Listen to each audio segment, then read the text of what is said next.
Big ബോസിൽ ഇപ്പൊ ലൈവില് എല്ലാവർക്കും പേപ്പറും പേനയും കൊടുത്തിട്ടുണ്ട്. ആ വീട്ടിലുള്ള 21 പേർക്കും പേപ്പറും പേനയും കൊടുത്തിട്ടുണ്ട്.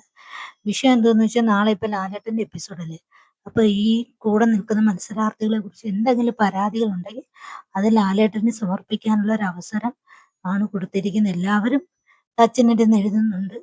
പേപ്പറും പേനയൊക്കെ എടുത്തു വെച്ച് പരീക്ഷ എഴുതുന്നത് എല്ലാവരും കുത്തിയിരുന്ന് എഴുതുന്നു. ഓരോ വീടിന്റെ ഓരോരോ മൂലയിലിരുന്ന് ഓരോരുത്തരും പരാതികൾ തയ്യാറാക്കിക്കൊണ്ടിരിക്കുകയാണ്.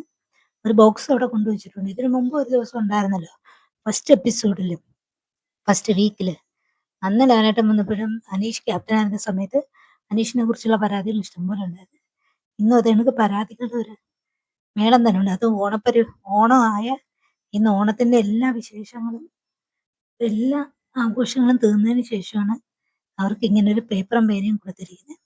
എല്ലാവർക്കും അവരുടേതായ പരാതികൾ സമർപ്പിക്കാമെന്നും ബിഗ് ബോസ് പറഞ്ഞിരിക്കുന്നു.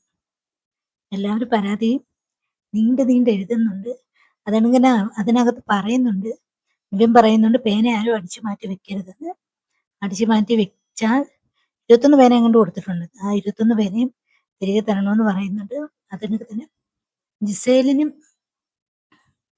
മലയാളം അറിയാത്തതുകൊണ്ട് ഇംഗ്ലീഷിലാണെന്ന് പുള്ളിക്കാരി എഴുതുന്നത്.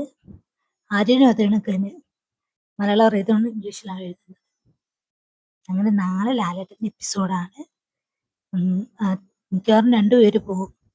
വളരെ കുറച്ച് വോട്ടുള്ള രണ്ടുപേര് പോകാനുള്ള സാധ്യതയുണ്ട്.